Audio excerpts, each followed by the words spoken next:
Les sans-visages sortent boire en ville, tandis que je m'abreuve de vide.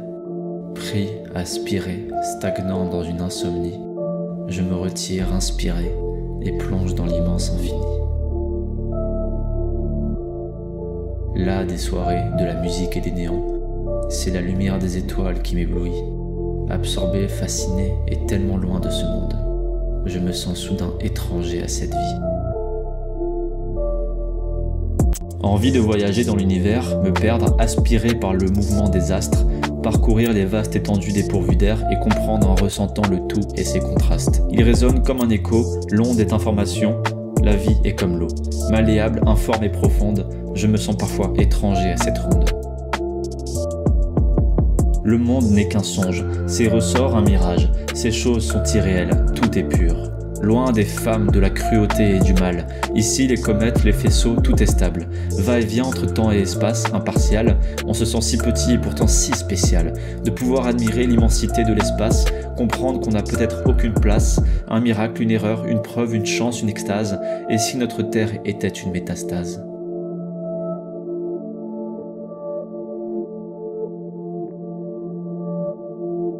Le Big Bang est source d'expansion. Nos langues, une forme de communication. Tout dans l'univers est information, peut-être même bien des variantes de vibration. L'onde se propage, les synapses et la toile cosmique, enfermées dans notre cadre de référence microscopique, avec la puissante intuition d'une transcendance macroscopique. Notre séparation avec le reste n'est qu'une illusion optique.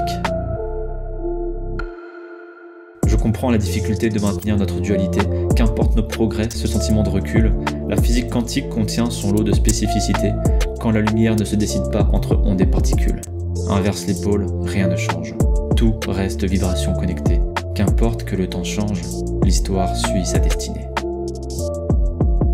Alors, dans un dernier souffle d'exaltation, sentant l'humanité proche de cette étrangeté, absorbée par l'infini en expansion, notre identité cosmique proche de l'entièreté.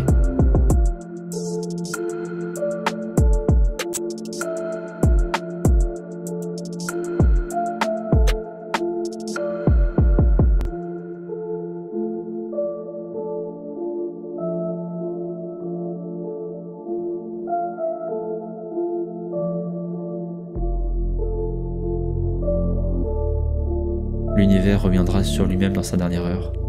Cette réalité n'est-elle pas juste un battement de cœur ?